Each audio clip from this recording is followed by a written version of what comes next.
오늘은 사사기 6장 말씀을 통해서 은혜를 받으시겠습니다. 하나님께서 기드온을 들어서 이스라엘을 구원하는 그런 말씀들이 나오고 있습니다.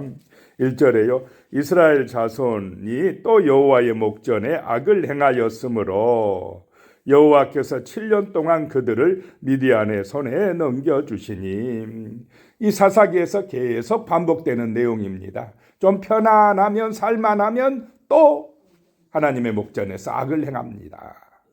이스라엘은 이스라엘뿐만 아니라 오늘 이 시대의 우리 성도들도 마찬가지입니다. 하나님을 자꾸 잊어버린다는 것입니다.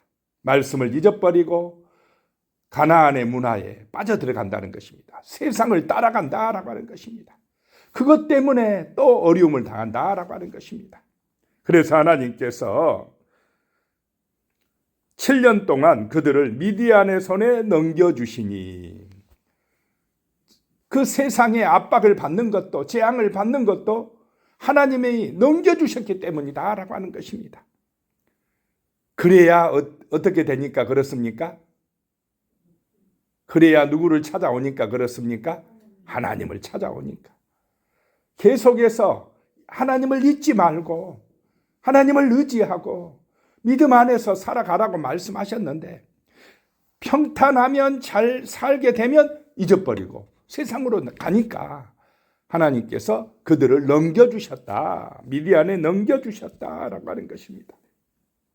2절에 미디안의 손이 이스라엘을 이긴지라 이스라엘 자손이 미디안으로 말미암아 산에서 웅덩이와 굴과 산성을 자기들을 위하여 만들었으며. 왜 산속으로 갔겠습니까? 피난 간 것입니다. 미디안 족속들이 와서 계속 힘들게 하니까 산속으로 들어가서 거기 웅덩이 파놓고 굴 속에 들어가서 숨어서 지낸 것입니다.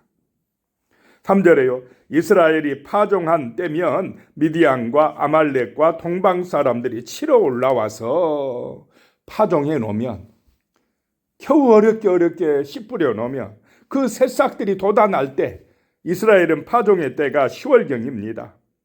이른비가 내릴 때 파종해 놓으면 이 새싹들이 나오고 이제 그것들이 잘 자라야 되는데, 그때 와서 막 집 밟아버린다는 것입니다.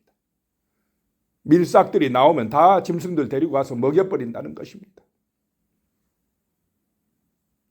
4절에 진을 치고 가사에 이르도록 토지 소산을 멸하여서 이스라엘 가운데에 먹을 것을 남겨두지 아니하며 양이나 소나 나귀도 남기지 아니하니, 양이나 소나 나귀도 있으면 다 빼앗아가 버렸나라고 하는 것입니다. 그러니 얼마나 살기 힘들겠습니까? 세상을 따라가면요, 저 세상 사람들처럼 사는 게 멋지다, 따라가면 세상의 밥이 되고 만다라고 하는 것입니다. 힘들어도 어려워도 우리는 하나님이 중심이 되고 하나님의 말씀을 믿고 믿음으로 살아가시기를 소망합니다. 그것이 승리의 길이다라고 하는 것입니다. 5절에 이는 그들이 그들의 짐승과 장막을 가지고 올라와 메뚜기 떼같이 많이 들어오니 그 사람과 낙타가 무수함이라 그들이 그 땅에 들어와 멸하려 하니. 메뚜기 떼같이 왔다. 메뚜기 떼가 한번 지나가 버리면 푸른 것이 남습니까?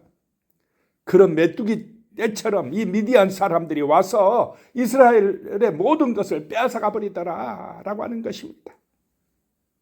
누가 안 지켜주면 이렇게 됩니까? 하나님이 지켜주시지 아니하면 이렇게 된다는 것입니다. 6절에 이스라엘이 미디안으로 말미암아 궁핍함이 심한지라 이에 이스라엘 자손이 여호와께 부르짖었더라. 평안할 때는 악을 행하고 이제 힘들고 어려워서 도저히 살아갈 수 없는 그때에는 하나님을 찾았더라, 부르짖었더라 라고 하는 것입니다. 그래서 지혜로운 사람은 평안할 때 부르짖는 사람, 기도하는 사람인 줄로 믿습니다. 이 어리석은 이스라엘은 평안할 때는 바알신 세상 그 아세라신 우상을 숭배하고 어려울 때만 또 하나님 찾고 그렇게 했다라고 하는 것입니다. 7절에요. 이스라엘 자손이 미디안으로 말미암아 여호와께 부르짖었으므로, 또 막 살려달라고 부르짖으니까. 8절에 여호와께서 이스라엘 자손에게 한 선지자를 보내시니 그가 그들에게 이르되 여호와께서 이같이 말씀하시기를 이스라엘의 하나님 내가 너희를 애굽에서 인도하여 내며 너희를 그 종되었던 집에서 나오게 하여. 이번에는 하나님께서요 한 선지자를 보냅니다. 사사를 세우기 전에 선지자를 보내가지고 뭐하게 하십니까? 지금 하나님 말씀을 전하게 하십니다. 잊어버린 말씀을 기억하게 하십니다. 하나님의 놀라운 역사를 알게 하시는 것입니다. 너희 하나님께서 너희를 저 애굽 땅에서 인도하여 내셨으며 그 종되었던 집에서 나오게 하신 하나님이 아니냐. 9절에 애굽 사람의 손과 너희를 학대하는 모든 자의 손에서 너희를 건져내고 그들을 너희 앞에서 쫓아내고 그 땅을 너희에게 주었으며 그 바로의 막강한 권세에서 너희를 건져주지 않았느냐.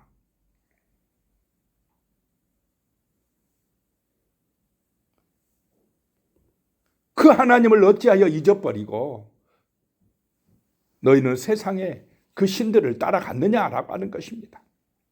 10절에 내가 또 너희에게 이르기를 나는 너희 하나님 여호와이니 너희가 거주하는 아모리 사람의 땅에 신들을 두려워하지 말라 하였으나 너희가 내 목소리를 듣지 아니하였느니라 하셨다 아니라.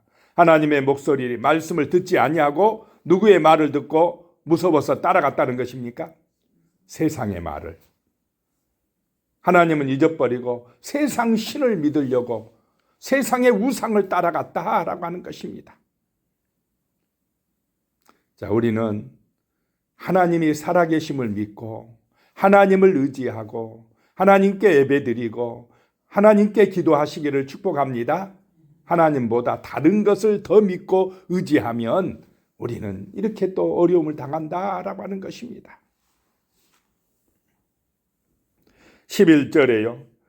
여호와의 사자가 아비에셀 사람 요아스에게 속한 오브라에 이르러 상수리 나무 아래에 앉으니라. 마침 요아스의 아들 기드온이 미디안 사람에게 알리지 아니하려 하여 밀을 포도주 틀에서 타작하더니 하나님의 사자가 하나님의 천사가 아비에셀 사람 요아스에게 속한 오브라라는 곳에 이르렀다라고 하는 것입니다. 상수리 나무 아래 앉아 있는데 마침 요아스의 아들 기드온이 미디안 사람에게 모르게 하려고 숨어서 포도주 틀에서 밀을 타작하더라라고 하는 것입니다.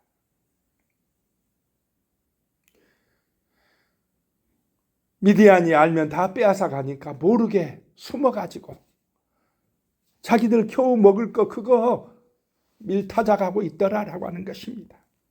12절에 여호와의 사자가 기드온에게 나타나 이르되 큰 용사여 여호와께서 너와 함께 계시도다 하매 소심해가지고 무서워가지고 숨어서 지금 두려워하면서 밀을 타작하고 있는 기드온이 큰 용사입니까?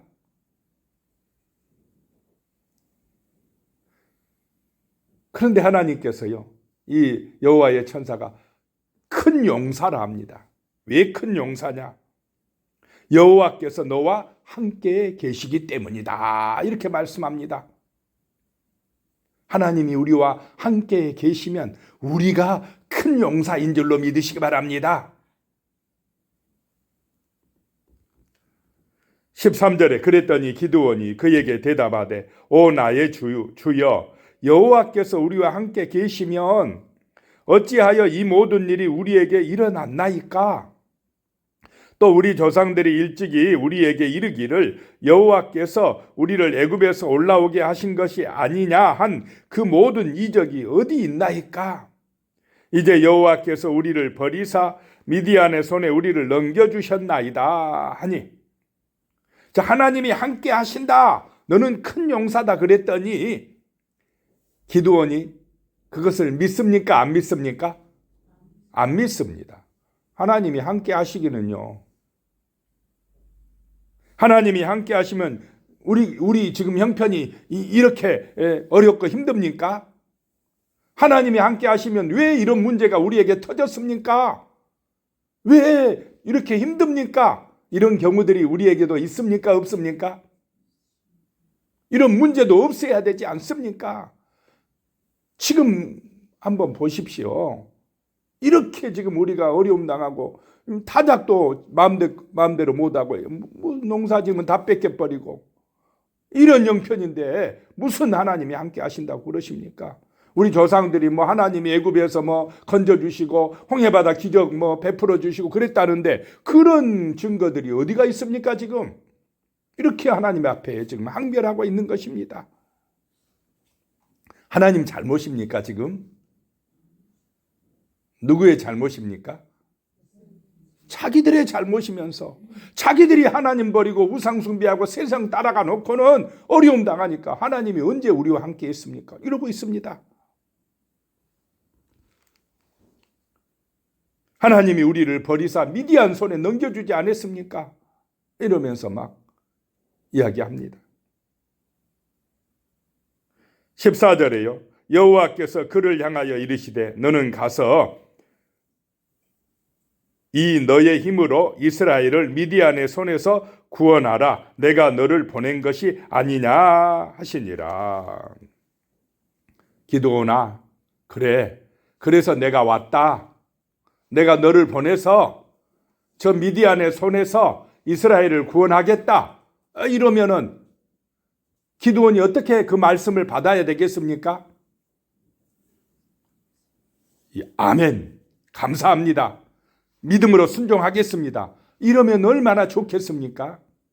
드보라처럼 믿음으로 받아들이면 좋을 텐데 이 겁쟁이 기드온은 뭐라고 말하느냐?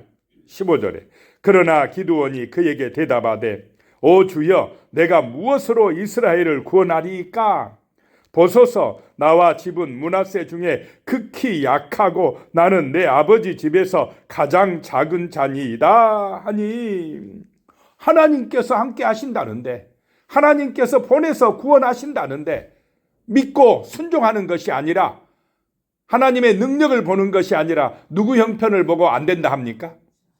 내가 지금 어떤 처지인데요? 내가 지금 할 만한 처지입니까? 이런 식으로 안 된답니다. 나의 집은 므낫세 지파 중에서 제일 약하고 내 아버지 집에서 가장 작은 자녀이다. 내가 뭐가 있다고 된다고 그럽니까? 이 여인의 손을 들어서 역사하신 하나님이 또 왼손잡이 에웃을 들어서 역사하신 하나님이 무슨 능력이 부족합니까? 자꾸 자기 중심이어가지고요. 내가 지금 가진 것이 뭐가 있다고요. 내 형편이 지금 어려운데요. 이러면서 안 된답니다. 믿음이 없다는 것입니다. 그런데 이렇게 겁 많고 소심하고 한 이런 기드온을 하나님이 들어서 쓰시는 줄로 믿으시기 바랍니다. 겁쟁이도 들어 쓰신다는 것입니다. 16절에요. 여호와께서 그에게 이르시되 내가 반드시 너와 함께 하리니 내가 미디안 사람 치기를 한 사람 치듯 하리라 하시니라. 안 믿으니까 내가 분명히 반드시 너와 함께 한다. 내가 믿음으로 순종하기만 하면 저 미디안 사람들을 한 사람 치듯 하게 되리라. 승리하리라 라고 말씀하면 아멘하고 순종하면 얼마나 좋겠습니까? 근데 어떻게든지 안 된다고 이야기합니다. 못하겠다는 것입니다. 17절에 기드온이 그에게 대답하되 만일 내가 주께 은혜를 얻었사오면 나와 말씀하신 네가 주 되시는 표징을 내게 보이소서. 이 말씀이 사실이라면 증거를 한번 보여주십시오라고 하는 얘기입니다. 그냥은 못 믿겠다는 것입니다. 18절에요. 내가 예물을 가지고 다시 주께로 와서 그것을 주 앞에 드리기까지 이곳을 떠나지 마시기를 원하나이다 하니 그가 이르되 내가 너 돌아올 때까지 머무르리라 하니라. 참 이 하나님의 천사가요 기다려 주겠다는 것입니다. 어떻게든지 이 기드온을 믿게 해서 어떻게 하려고요? 사사로 쓰시려고. 그래 빨리 가서 준비해 와봐. 내가 기다리고 있을게 라고 말씀합니다. 19절에 기드온이 가서 염소 새끼 하나를 준비하고 가루 한 에바로 무교병을 만들고 고기를 서쿠리에 담고 국을 양푼에 담아 상수리 나무 아래 그에게로 가져다가 드리매. 제물을 준비해서 가져와서 하나님께 드리매. 20절에 하나님의 사자가 그에게 이르되 고기와 무교병을 가져다가 이 바위 위에 놓고 국을 부으라 하니 기드온이 그대로 하니라. 21절에 여호와의 사자가 손에 잡은 지팡이 끝을 내밀어 고기와 무교병에 대니 불이 바위에서 나와서 고기와 무교병을 살랐고 여호와의 사자는 떠나서 보이지 아니한지라.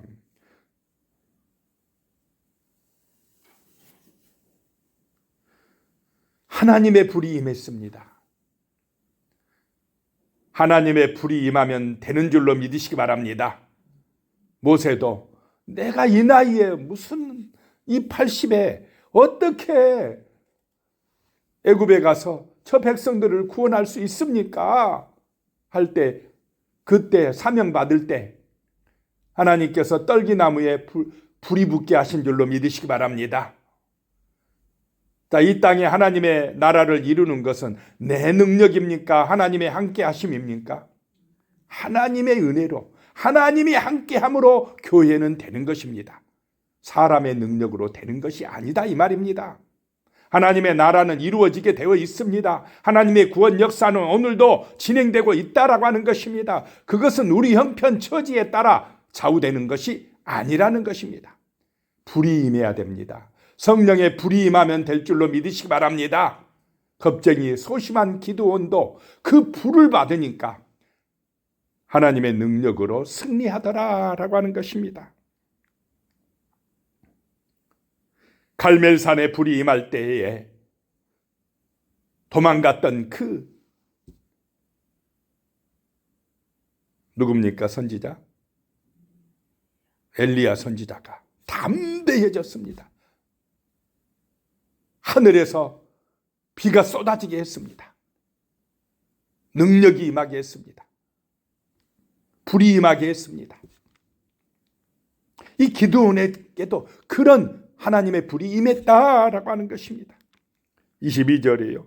기드온이 그가 여호와의 사자인 줄 알고 이르되 슬프도소이다 주 여호와여 내가 여호와의 사자를 대면하여 보았나이다 하니 기드온이 갑자기요 막 슬프도소이다. 이제 큰일 났습니다. 그럽니다. 왜냐하면 내가 하나님을 봤으니 이제 나 죽었습니다 하는 말입니다. 이 당시에는 하나님을 대면하면 어떻다라고 생각하고 있던 시대입니까? 죽는다라고 하는 시대입니다. 하나님을 봤으니 이제 나 죽었습니다. 나 이렇게 죽기 싫은데 이제 죽게 됐습니다. 슬픕니다 라고 이야기합니다. 자기가 증거를 보여달라고 그래놓고는 하나님이 불이 임하니까 이제 죽었다 하고 슬퍼합니다. 23절에 여호와께서 그에게 이르시되 너는 안심하라 두려워하지 말라 죽지 아니하리라 하시니라. 안심해라 두려워하지 마라 죽지 아니하리라 하나님이 말씀하시는 줄로 믿으시기 바랍니다. 오늘 이 시대도 그렇습니다. 아이고 뭐 나라 꼴이 이게 뭐냐 금방 망할 것 같다. 두려워하지 말라. 안심해라. 죽지 아니한다. 누구를 의지하라 이 말입니까? 하나님 의지하라. 말씀을 믿고 기도하라. 그리하면 승리하리라. 평안하리라, 은혜 주시리라. 지금도 하나님은 말씀하시는 줄로 믿으시기 바랍니다. 하나님은 안 믿고 기도는 안 하고 자꾸 그러면 염려, 걱정, 두려움에 휩싸인다라고 하는 것입니다. 24절에요. 기드온이 여호와를 위하여 거기서 제단을 쌓고 그것을 여호와 살롬이라 하였더라. 그것이 오늘까지 아비에셀 사람에게 속한 어브라에 있더라. 거기다 제단을 쌓고 여호와 살롬이라 했는데 그 뜻은 여호와는 평강이시다라고 하는 것입니다. 하나님 앞에 제단 쌓고 예배 드리고 은혜 받으니까 샬롬하더라, 평화가 오더라 라고 하는 뜻인 줄로 믿으시기 바랍니다. 이런 샬롬의 은혜가 함께 하시기를 축복합니다. 기도하겠습니다. 하나님 아버지, 여러 가지 문제 때문에 그 미디안의 위협 때문에 숨어서 밀을 타작할 수밖에 없던 기드온이었습니다. 겁쟁이였고 소심했습니다. 그런 기드온에게 하나님이 찾아오셨습니다. 큰 용사라고 말씀합니다. 내가 너와 함께 하신다라고 말씀하셨습니다. 그러니 믿음으로 나아가라는 것입니다. 너를 통해서 이스라엘을 구원하리라 말씀하셨습니다. 안심하라, 두려워하지 말라라고 말씀하신 그 하나님의 은혜가 오늘 이 시대 우리에게 임하게 하여 주시옵소서. 우리 교회들에게, 거룩한 성도들에게 능력이 되어 은혜가 되어 하나님의 불이 되어 임할 수 있도록 축복하여 주시옵소서. 예수님의 이름으로 기도드리오며 이제는 우리 주 예수 그리스도의 은혜와 하나님 아버지의 무한하신 사랑과 성령의 교통하심이 영원히 함께 하시기를 축원하옵나이다. 아멘.